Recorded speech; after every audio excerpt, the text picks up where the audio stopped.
good to go. Okay, folks, so today we're going to be walking. Today we're going to be talking about walks, particularly around our lead and what we're teaching with that lead, our off lead, how to get that sort of initial off lead where we feel safe and confident to let our dogs off, which is a scary thing, and just general engagement so that our dogs enjoy spending time with us and are able to walk with us, are able to recall with us, because if we're not on their radar on a walk, how can we expect them to do any of the things that we ask them to? I'm just adjusting. I'm trying to train myself to sit back when I talk because I'm incredibly good at giving myself a bad back. So we're going to start with lead work, we're going to move into recall, and then just touch on any extra sort of engagement that we need to build. So certainly from an early age, now all of you guys here are puppy owners, some are older than others, but the reality is, folks, you are not realistically going to get really good or a strong loose lead walking. And when I say loose lead walking, I mean the dog choosing to walk next to us, not being forced to walk next to us or tightened lead to walk next to us. Hi, Lisa. It's dog choosing and that lead being loose. So we call it like a smile in the lead. You're not going to get that to a really high level, to a decent degree, until your pup has probably come out the other end of adolescence. Because what tends to happen with a lot of our pups is they start doing quite well at it at an early age. And the same goes for recall and a lot of behaviours. The pups do really well when they're young, enjoying the food, and then they hit adolescence and it all goes out the window. And I often see my pups who are doing really well with loose lead walking, they're usually kind of nailing it, providing the commitment and the consistency has been put in by an owner, usually about sort of a year and a half. Depends on the breed in terms of when adolescence ends, but I know some of you will already be in the throes of adolescence with your pups. I'm looking towards Simon and Gina. Louise probably is what you're in the throes of at the moment, you lucky thing. So really what I often need to do around the lead work with owners is manage your expectations in terms of what can we realistically get and expect our dogs to achieve at this age, at this time in their lives. So what I just really want to build on today and in general with a young pup is to not teach, or to try and avoid teaching our pups that pulling is the way forward. And what I mean by that is, quite simply, if your dog wants to go forward, pull is often what they learn. And this tends to develop from a very early age. Who can remember when their pups were kind of this small, they're going out on their first walks, and life was a little bit easier because you could catch them, they were sort of dopey, they would sleep, goodness knows how long. But yeah, they were very little and they were going out for those first walks where they were exploring and finding out about the world. And often what a lot of people do, and you'll probably be nodding your heads going, yeah, that was that stuff, is pup wants to go in a direction to go and sniff a bin, a wheelie bin, a person, a dog, whatever, just something they're interested in, and they go to the end of that lead. And when they're this little and they pull at that lead, it's not really an issue. They haven't got the strength to pull you, but you go with them because you want them to experience that thing, you want them to find out about that thing. Now, absolutely, we want to give that dog experiences and learn about stuff. But if we inadvertently teach them that going to the end of the lead and tightening that lead and pulling mum and pulling dad towards that thing, then they are learning as well that that thing might be great, but also that dragging, essentially, tight leads get motion, get mum and dad to go with. And it does not take long for the dog to learn that, because the dog will try it in the first place. They will always head towards stuff that they want. So today I'm going to try and get you guys thinking about how to avoid reinforcing that any further and what to do instead at times. So as long as we're avoiding those situations and not rehearsing those situations, we're at least not making a rod for our back when our dog becomes a bit more capable of learning, a bit more in the right headspace for teaching that loose lead walking. We just need to, the way that I like to train a dog loose lead walking, if I'm honest, is not on the road. It's possible, don't get me wrong, but always say it's possible for a certain kind of dog, and that I mean personality, not breed. because there are those kind of chilled dogs out there that are just quite happy to plod along next to mum or dad, but the vast majority of them are not. Does anyone in this Zoom call have one of those dogs that's just kind of generally very chilled in life? I'm expecting silence, because they are few and far between. I know often those are the people that you see walking down the road. And yeah, I think it's everyone, including myself, if I'm honest. Both my dogs are quite active. Both my dogs want to go out on walks and do stuff, as it were, and they wouldn't naturally want to walk next to me. That wouldn't be their first choice. And that's okay, that's their personality, you know, border collie, cocker spaniel.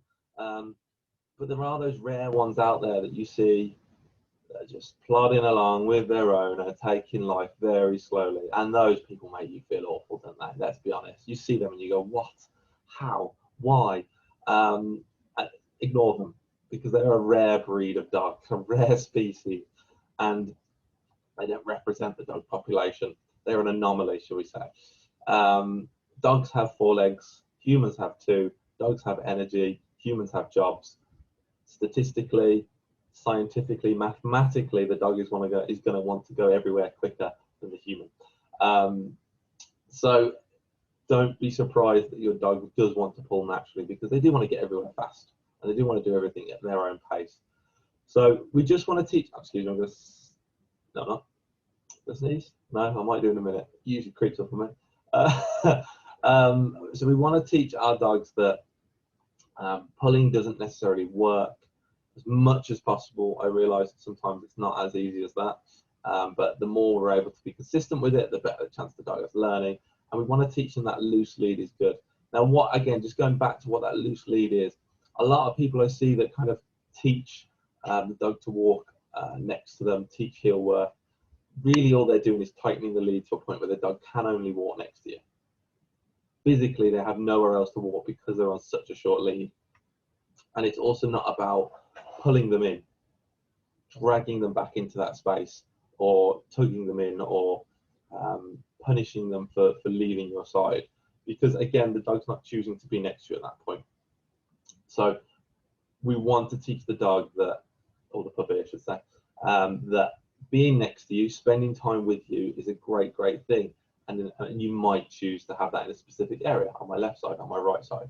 Just a note, guys, there is no right and wrong in that. It's whatever you're more comfortable with. A lot of people do go for the left side. I think that's purely because it used to be the thing. Thanks, Kenneth. But the reality is, where you want your dog to walk is fine. And what you expect from your lead work as well, or what you want from your lead work, is entirely up to you. If you want your dog next to you, that's cool, we can teach that. If you want your dog just ahead of you but just not dragging you, that's cool. If you don't mind a little bit of pulling, that's fine. Just find that sort of line, if you will, in terms of what's acceptable, and make sure that your dog is able to achieve it. For example, Jasper, my collie, has never been trained to walk on a lead next to anyone, because my wife, don't know why, enjoys not being dragged, but feeling a dog on the end of the lead, which is, a lot of people are like, what? I'm a little bit like, what? I just accept it. But I've never been allowed to teach him loose lead walking, because she likes to know he's at the end of the lead. To be fair, he doesn't drag. He does just kind of lead the way and guide, and just kind of, your arm comes up slightly, but she enjoys that for whatever reason. She's in the other room, I'm going to be quiet. So it is about what you want from the dog. I have plenty of people that are just quite happy for the dog to mill about them, as long as they're not being dragged, which again, we can get that if that's what we want. And then other people want the dog next to them. Just make sure you know what you want, and then we need to look at how do we make sure the dog knows what that is and how to achieve that. So a nice way to start building on this, to give your dog the best chance of achieving this loose lead walking, this idea that the loose lead gets the things that they want and the tight lead doesn't. Best thing to do is work in an open area, so away from roads where possible, with a longer lead as well. And in terms of what length, anywhere between 3 meters and 5 meters tends to be best, because the longer that lead is, whilst you're starting this up, whilst you're building up this learning, the more chance your dog has of being on a loose lead. Because the moment they feel the tension in that lead, they are going to start to associate that tension with something that could be something that you don't want. So the long line or the long lead is a great way to start building that up, because you might start with 5 meters and then over time to 4 meters and then to 3 meters and then to 2.5 meters and then to 2 meters. And what you're doing is you're setting your puppy up for success by teaching that all the good stuff in life comes for a loose lead and they're able to check in. Whereas if the dog spends 90% of their walk on a tight lead, that becomes what the walk is about for them. So think about it. Look at your walks now and look at what is currently happening and what you think your dog is learning from that. It's not what you want them to learn, they're necessarily learning, it's just what's happening. So even if you think, yeah, I'm really trying to train them, but are they actually learning what you want? And if they're not, just give me a ring, send me a message, we'll have a chat about it. Louise said, what about a flexi lead? Time and a place, Louise. I don't hate flexi leads like some trainers do. I use them sometimes with my collie, even my Spaniel. I tell you where I tend to use them: campsites or in large open places where I don't expect to see many people or dogs. I have seen the terrible things that can happen with flexi leads, in the sense that, you know, I've seen dogs being able to run into the road. I've seen dogs tie owners up, tie themselves up or other dogs. Yeah, she used it up in the fields and it's fine. Exactly. I tend to use them in more sort of private areas where, yes, the dog can't go off for whatever reason, but they've got that room, just because they're easy to use, aren't they? Let's be honest. If I'm in a busier area or an area that's got a lot of trees or branches and stuff like that, because we've all been in that situation with a flexi lead where it gets wrapped around a tree and then you've got to kind of go around the tree yourself. Dogs are incredibly good at that. What I tend to like using there is a long line, simply because you can let go of that long line whilst it unravels and just grab the other end a little bit easier.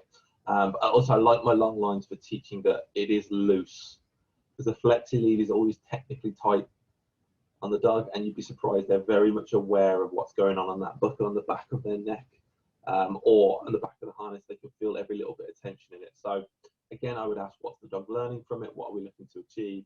I'm a huge fan of using long lines. If anyone's interested, then they are on the website, because they are quite manageable and you can teach a dog with them. So think about setting your dog up for that success, for achievement, by giving them the best chance possible and then reducing that length. If a dog goes out and spends most of the time tight on the lead, that is what a walk is to them. Now, setting them up for success also needs you to look up your start in terms of, how does your walk start? What does your dog actually associate with the lead and the harness or the collar? Who here, raise your hands or pop a message in the chat, who here, when they pick up their dog's lead and harness, has a dog or a pup that kind of goes, oh my God, we're going for a walk, and gets super excited, bouncy, maybe barking, maybe whining, maybe yipping, jumping, running to the front door, running back? Any behaviours like that, guys? For those of you, the smaller pups, you might not have got that yet.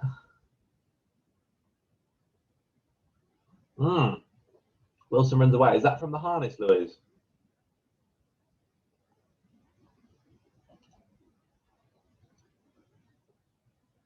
I suspect he's not comfortable with his harness being put on, which is quite happens quite regularly. Yeah, harnesses can take a little while to build into a dog, and the reality is, guys, imagine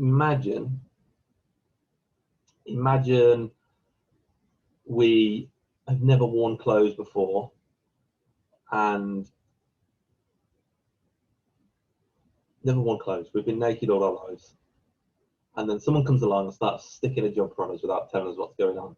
It's very easy for us to suddenly go, what the hell is going on? I don't like this. I'm not comfortable with this. It is against my will. And very quickly that can become a thing with our dogs. My general recommendation is, grab yourself under the harness. This is a very, very quick crash course in regards to how to teach this. And I won't lie, a lot of people give up. That doesn't fill you with motivation, does it? By using a completely different harness, different colour, usually goes on in a different way. What we can do is slowly show them the harness and feed over a couple of weeks. Look at the harness. Wow, look at this. Feed. Then we can start to touch the harness and feed till eventually it sits on their back and feed. And then, you know, if it's one that goes through the head, you build it up very gradually so they are always have a choice to say, I don't feel comfortable with this harness. Because what often happens is we try and coax the dog in, but actually they know it's a trap because we're always forcing it on them in the end. So it's best if you can completely change type of harness to build that up over time, and then when you're ready, you start to use that harness for the walks, and you get rid of the old hated harness, as it were. But the best thing, to be honest, to do is, if you ever get another puppy, is take a little bit of time with the harness and build it up. And a good breeder tends to pop puppies in harnesses when they're very young, so they're used to the feeling of it and they're used to the little stress. But we call them stress positions, where the dog is being restrained in some way, and that's really why the pup generally doesn't like it. Is they're being forced into something, and despite the fact they're going for a walk, which they might love, it's that small period of time of being done, something's being done against their will, can stress a lot of dogs out. So when you're going out that front door, is your pup excited? Is your pup over the top? If so, then there's a good chance that your lead work, that your focus engagement from your dog is going to be missing, because your dog is going to be like, oh my God, we're going out the front, there's stuff out there, I can't wait. If you spend 5 minutes doing a little bit of lead work, a little bit of focus in the garden, in the house, and just get your dog thinking about you for that first 5 minutes, you will find when you take a step out that front door, you have a very different attitude to what you would normally have. Not last week, the week before, I believe it was, I went to see Dal with Cookie. He's in my classes, and he was having just that.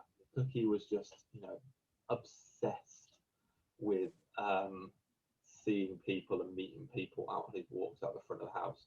And you know, the moment he took a step out the front door, Cookie would be just whining to get to everybody, just because he wanted to say hello to them. And Dal wouldn't get a look in, completely off Cookie's radar. And just by doing 5-10 minutes of little bit of focus work in the garden, popping that lead and harness on first, he was actually finding that when we walked out, Cookie was kind of like, not any more of that food, Dad? Whereas normally it would just be end of the lead, trying to go. So always think about that start of the walk and what it means. I saw an owner yesterday with a 1.5-year-old golden retriever. We did exactly the same thing. We spent a bit of time in the garden getting our pups to think about us when that lead and harness goes on, because we need to think what that lead and harness means to the dog. Does it mean straight out the front door, let's go, go, go, jump in the car, or straight down the road? If that's what it's meant previously, that is probably what it means to your dogs. So try and take a little bit of time to build your pups up slowly, to keep that arousal, that excitement low, and you'll be able to start building up a bit more calmness on the walk, which is going to help your loose lead walking drastically. Because if your dog can think, if your dog can choose you, can engage with you and wants to do stuff, they're far more likely to say, yes, I will spend a bit of time next to Mom. I will spend a bit of time next to Dad. If you just take that journey down the road as quickly as possible, your dog's going to know this, and then it goes out the window and all that progress is gone. So just a quick one last thing before we move on to the next subject of recall. For those of you that use harnesses, what I like to teach pups and what makes it a little bit easier for you guys in achieving is you can teach your pup that when they go onto the harness at the back, that they can have a little bit more mooch. They don't need to focus on you as much. There's sniffing to be done. They can go and do their own thing a little bit more. So if they're on a long line, a flexi lead, which is a longer lead, it allows them to kind of be a dog, if you will. What you can then teach them is when you go on the collar or when you go on the front ring of the harness, depends what sort of harnesses you've got or what you prefer, that's the point that you need focus. Now there's a video that I'm going to pop on the YouTube channel which kind of is going to show this and give you that sort of visual understanding of it. But then what you've got is an on and off switch for your lead back. Because I mean, who here, guys, but feel free to pop it in the chat, who here Monday to Friday after work isn't feeling as much for training as maybe Saturday, Sunday, when you've probably a little bit had a bit more sleep, you've got a bit more time, you've had a better day, and you're a bit more up for it, if you will, and would have more patience and tolerance to teach the dog. Because what I tend to find is we put a lot of work into our dogs, and then it's those days where we're not feeling it that we kind of just let everything kind of go. Our consistency slips. So what you can do to remain consistent is, if you feel you're feeling that way, where you kind of, I just don't feel like training the dog, I just want to take him out for a mooch and a walk, or you can see your dog's not, you know, ready for this situation, or is having a difficult day, you can pop them on that back harness to let them do their own thing without breaking all that focus work that you've done previously. Right, guys, questions, throw them at me if you've got any on loose lead walk, on lead work, should we say.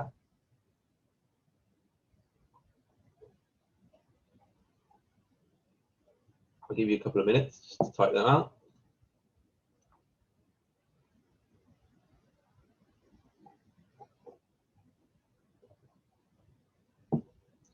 No questions. You're a quiet bunch today, ain't you? Okay, moving on then, folks. I mean, if any questions do pop up, I'll still answer them, don't worry. Excuse me.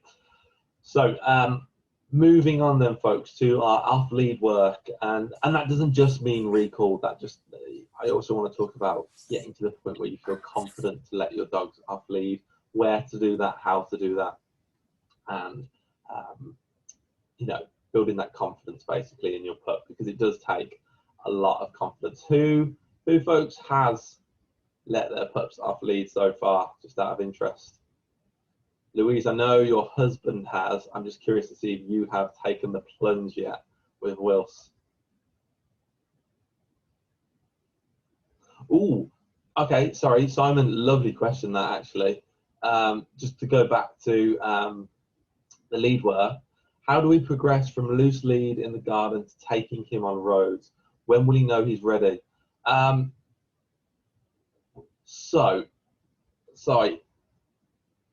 the transition from the garden and knowing the layout of your house, sound like a right burglar, don't I? Or stalker. You've got quite a useful layout of your home in that you can use the garage. So it isn't your house and the road. It's a gradual process from the drive building up to the road, and partly you're going to kind of look at how is Riggs today in terms of, does he seem more focused than usual, or a really good focus, or is he seem a bit more distracted today? You build it up gradually, and you back and forth. So just like you might be moving between just like you're moving between rooms or different moving around the garden, you would dip in and out of the drive. You go up the drive, come back. You might then go up the drive onto a bit of the road and then come back. And if you can see that the dog's doing well, then you might do a little bit more. If you can see that as you get to the pavement, it's a little bit more difficult, you're going to do a little bit less, or just leave it there and say, right, we've done really well up to this point. Let's try and end on a high. So it's about building it up very gradually rather than saying we're going to do this and now we're ready for roads, because the reality is it's not just he's bad on roads or my dog is bad on roads. It depends what's on that road, because you might have a lovely easy bit on one part of the road where it's a bit quieter, but then as you continue, you might get more traffic, more people, more dogs, more bushes, more trees, more cats. You know, it's not as fixed as roads are all the same, and one end of the road can differ to the other. The longer you're out there, potentially, the harder it is for the dog to focus. So just build it up very gradually, just dipping into those slightly busier areas. And the more you dip, the more you start to progress, the longer you dip, and the quicker you progress with that. The real key thing there is knowing when to say he's done or she's done, and say let's go back to something easy. Does that answer your question? Sorry.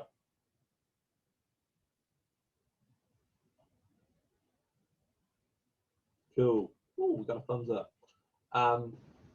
So, folks, lovely. You have let your pups off. That's brilliant. That's great. It is scary. Just a recommendation, folks. If you want to trial your pup off lead in a safe space, than the enclosed fields that are available to hire around. We let him off in Sutton Park on the long lead. Scary, but he loved it. Yeah, they do. They do love it. Especially for dogs who sometimes struggle with a little bit with confidence. A long lead can be a lot more comfortable for them because they've got a bit more space to create room for themselves if they want to move away from other dogs or people, and all that sniffing that they can then do allows them to loosen up a little bit and that movement. What's about? So yeah, a recommendation for the enclosed fields. There is 3 around Sutton that you can hire for an hour, which are fully enclosed, and you have that to yourself.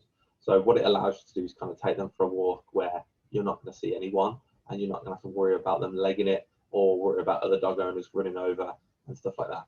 And I will pop them in the chat now. So I'll pop them in order of my favourite. So we've got Bosty Field in Aldridge. This one I have not been to, but I have heard such good things about it. You literally drive in, close the gate, open the boot, and you're there. You've got that field to yourself. Apparently the owners are brilliant. Canine Acres, they are coming, by the way. I'm just typing that together. In Rugeley, again, it's supposed to be brilliant. Bit further afield for me, actually, if I'm honest. I've never been, but lots of space, literally acres for you to run around with your duck if you want to run around with them. And then Pounders Park in Canwell. Not such a fan of Pounders Park simply because you've got to park up your car and then walk down through a field to get to where you're going, and you pass people. And I've heard it's not. I've been there. It's fine. Don't get me wrong. I'm not slating it. It's just compared to the other two are brilliant. That's it. Those 3 are in the chat. You can Google them or Facebook them to find them, and they should pop up. If anyone can't find the websites or Facebook, just message me, and I'll put them in the YouTube channel as well, which description. So those are great places just to kind of let your dog off and see what happens safely, if you will. I'll be honest with you, folks. With pups, I am a little bit not gun ho, but you know, I've got quite a bit of experience, so I'm quite confident with a very, very young puppy. I will let them off lead as soon as possible on their first walk, as long as it's appropriate to do so. If not, they'll be on a long line, simply so they can learn that yes, they can go far, but not too far. Because when they're that young, they won't go that far because they're kind of like, flipping it. This is a little bit weird and scary. I'm going to stick around mum and dad. So just for example, our kitten that we've got that's coming out for walks with us, Willie, he will not go that far afield at the moment. He's still learning about the environment. And he is on a long line, it's actually a long string. But he is not sort of going too far. He's having a little sniff and then he's kind of keeping up with us. And he's getting loads of food for spending time around us, so that it's something he wants to do regularly. And then we're building that investment in terms of what we are on the walk. From an early age, if you are essentially a walking fridge, you will have value to your dog. So again, guys, if we're not using the enclosed fields, I am going to say a long line is a really, really good avenue to go down. It gives your dog that space.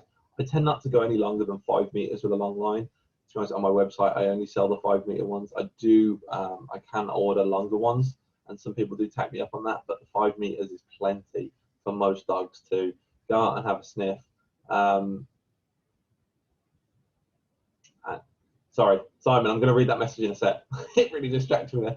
But that long line is just a really safe way to allow your dog to start kind of mooching and sniffing, relaxing, enjoying their walk. Again, not training that tight lead, but also what it allows you to do is practice your recall and see what they're like with a bit more space. I do like to use long lines that don't have a handle, because when you start to feel a bit more confident in your dog, you can drop that line and let it trail. So just in case, you see something that you think, okay, I could see them running after that, or I could see them, I could see myself losing them a little bit in that. You can just pick that line up, because without the handle, it doesn't get snagged on anything. It's a bit safer than that. So Simon said, so if he comes back on the long lead, should we go for it and let him off the long lead too? But actually, Simon, I mean, hopefully that kind of answered your question in some ways. If you're feeling confident, now only you know this, because quite simply, you're the one that has spent time with Riggs out and about and know him better than anyone when he's kind of out and about. You might just start dropping the long line as a sort of interim towards letting him off lead, if that makes sense. Again, I would look at where are you, what's around you. Is it a busier area? Is it a bit too overwhelming, too stimulating, too enriching for the dog that they can't choose us? And we'll talk about that in a bit when we come to our engagement. So it's a bit of a diplomatic answer you're getting there. But what I would say is maybe your next step is to start letting the long line trail if you're feeling confident, because at least you've got that option to pick it back up should something occur that makes you go, ooh, I don't think we're ready for that yet. Sip of the tea, sip of the fuel. So. One thing I do like to build into my dogs when I'm working with it, with the long line or not, is, and we talked about this in our body language in week 1, is stay on the move. Let your dog know that you're regularly moving and keep going rather than spending too much time in one spot. I do like to stay still at times with dogs. More often than not, that's actually on our own, where we can just watch the world go by. But I also want to teach my dog that I do regularly keep moving. And that way I'm teaching the dog that we don't spend time around dogs for too long, we don't spend time around people, and they're going to keep more of an eye on you if they know you're likely to, not disappear in the sense that you're trying to run away, just that you know, they want to keep track of where you are because you're their ride home, you're their dinner, their water, their safety, their comfort, their cuddles, their play, everything. So do try to keep on the move, as we spoke about in the previous weeks, because what it will allow the dog to do is keep in touch with where you are and keep an eye on you, which, you know, my emergency recall, Louise, I'm going to come to that question in a sec. My emergency recall, where in a situation where I don't feel like the dog is going to actually recall, is I will make a super high pitched noise. I was going to say scream, wouldn't scream, too manly to scream me, and I'll run away in the opposite direction. And what that does is make the dog go, oh my God, what's happened to Dad? I must go and find out. And they will find it very difficult to ignore that strange behaviour. You will look like a lunatic, but you will get your dog back.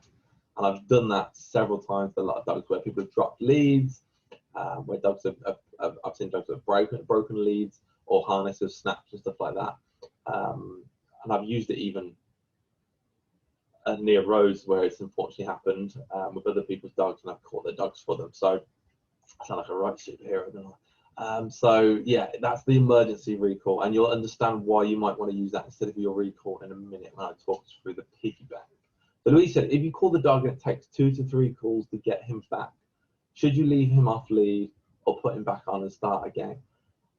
The one thing I'd be really careful of there, Louise, is if he comes back and then you put him on lead, are you potentially punishing him from coming back?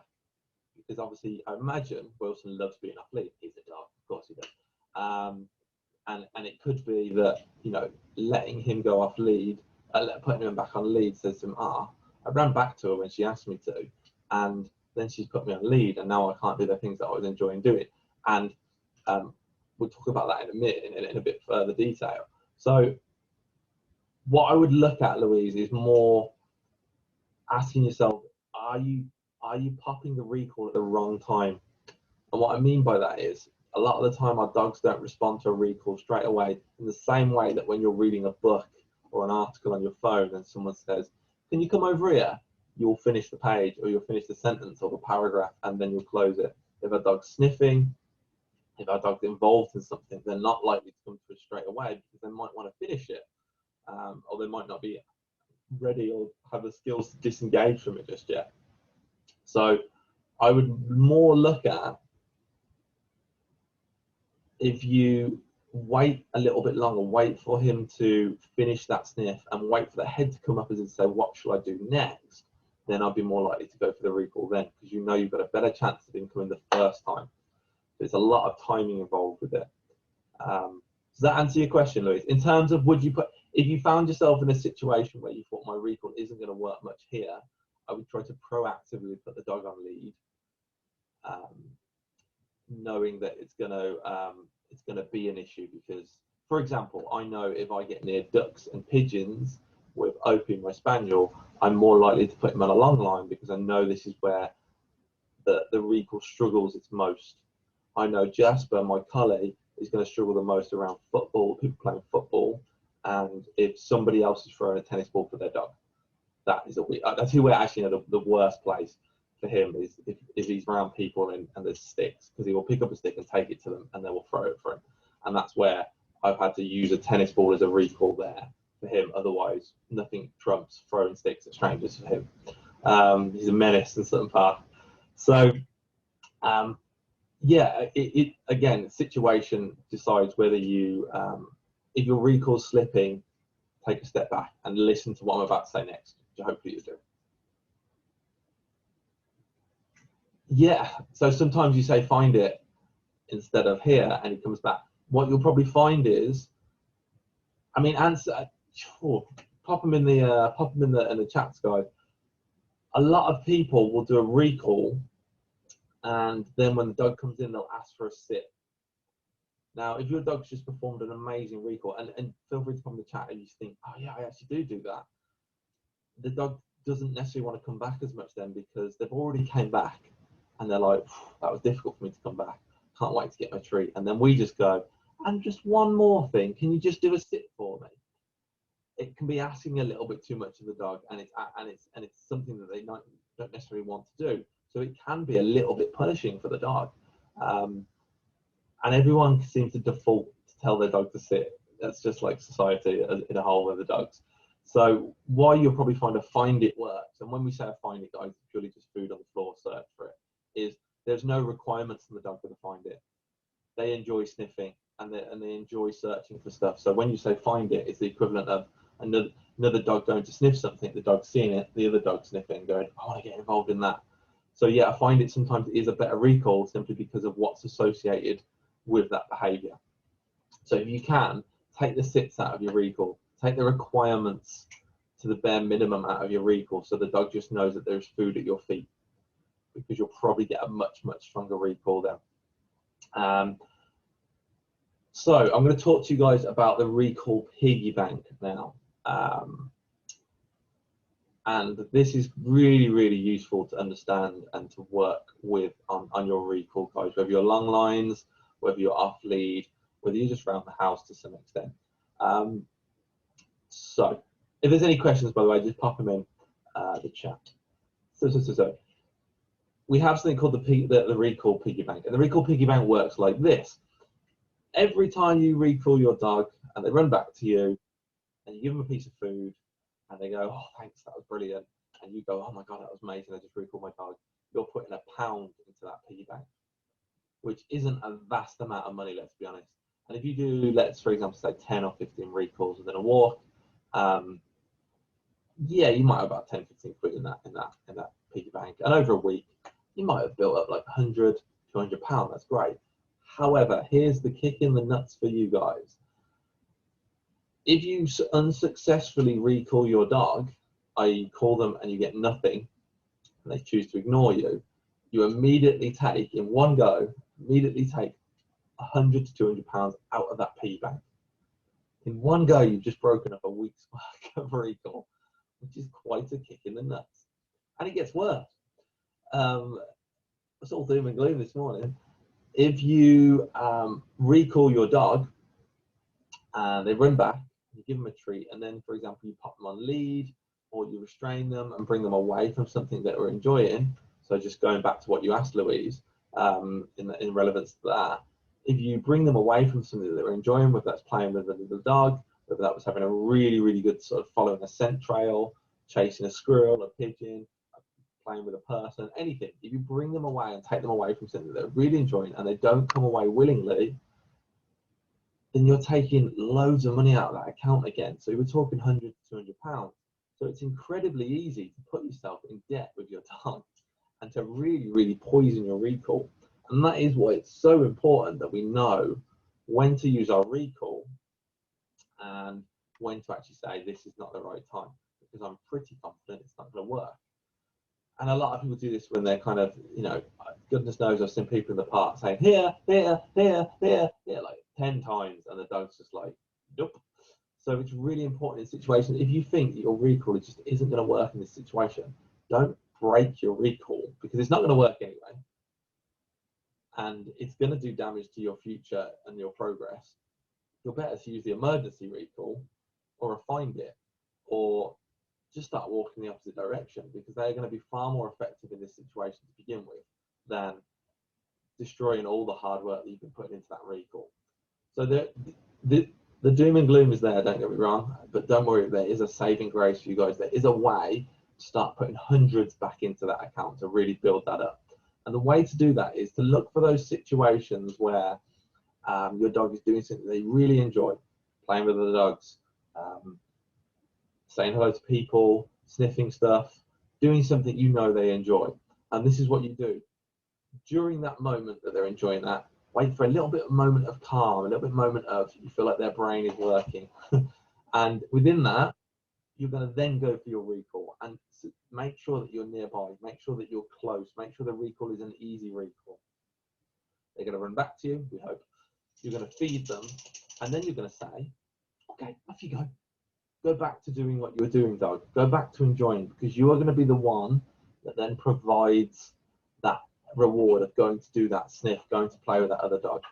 You're not being the fun police then, because the more and more you are able to do that, that's how you put hundreds back in, because that is going to be a massive reward for your dog, and that's way more than the pound that your treat delivers.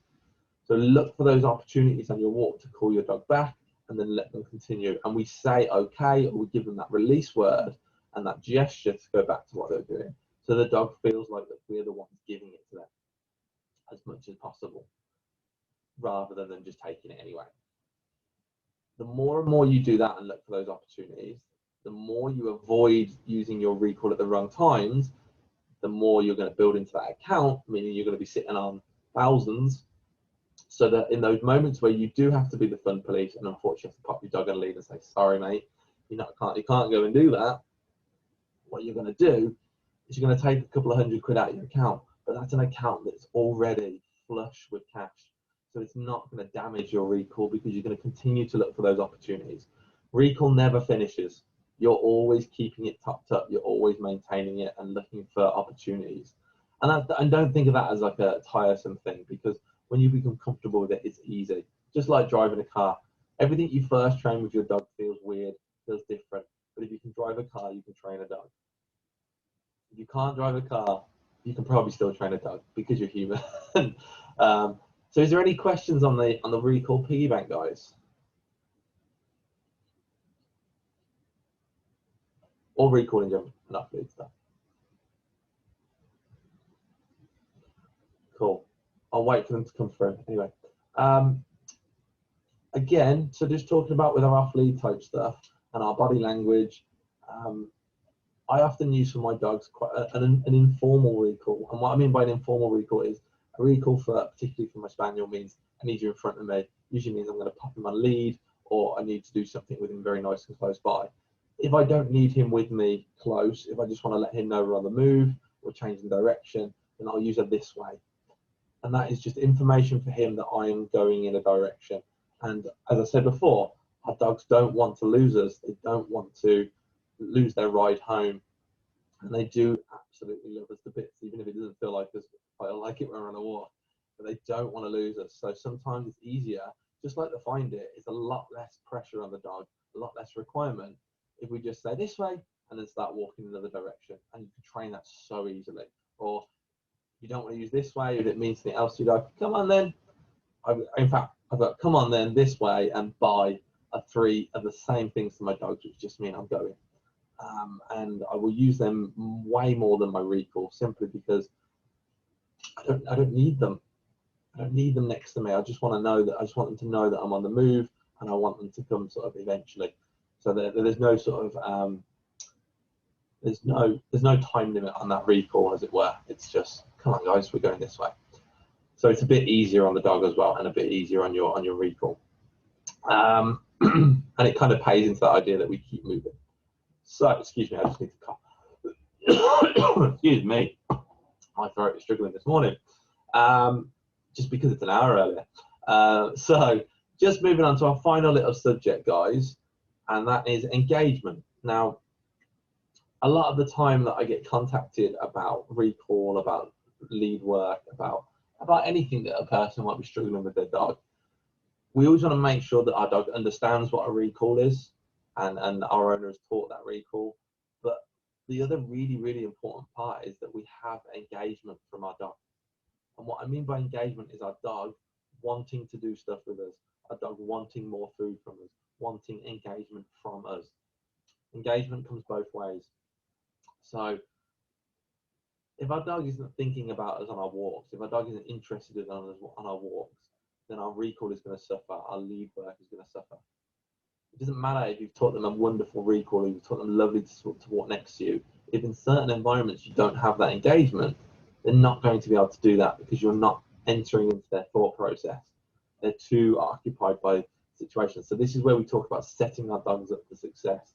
Do you need to invest in engagement at home or in a quieter area and then build towards busier areas?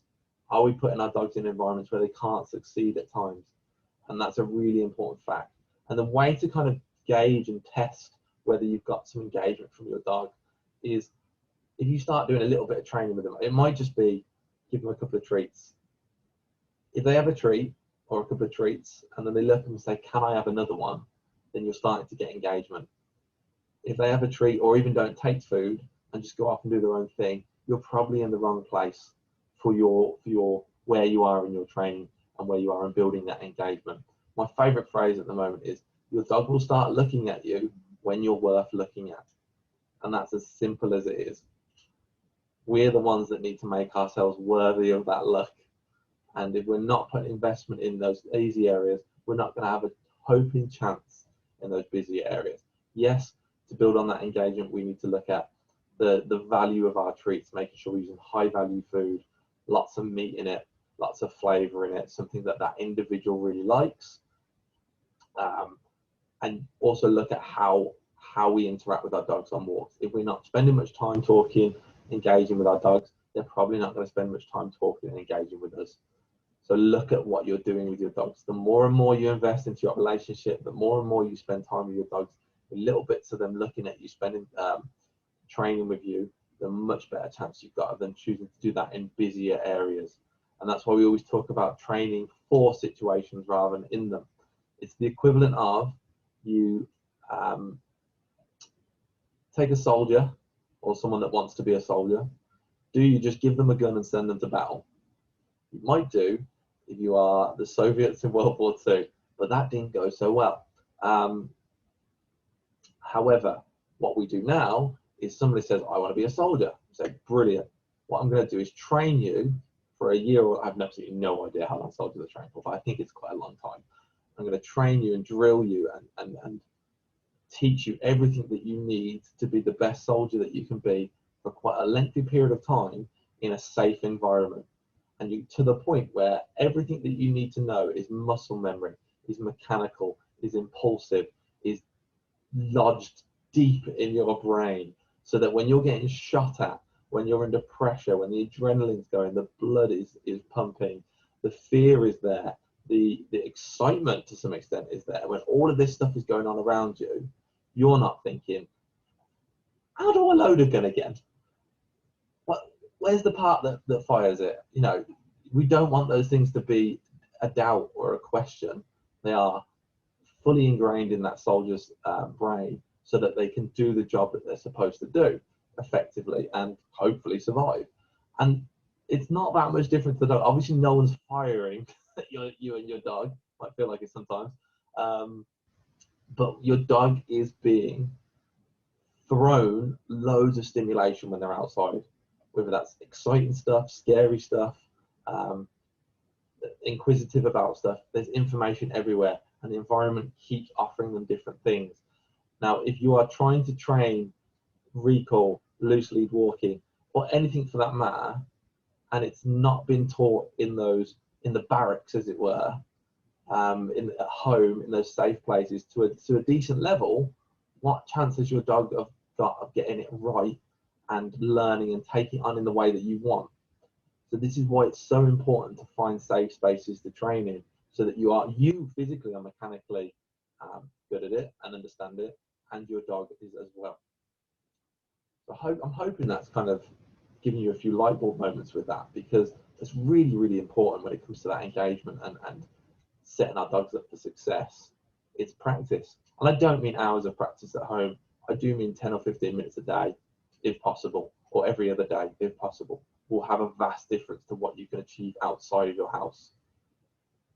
Because we train for the situations, not in them. Right, folks, I'm going to wrap up there. Do we have any questions before we go? And those it can be questions on just about anything if you want. But if we can get them relevant, I wish I'd said that. But let's keep them relevant-ish, because I could go off on a severe tangent.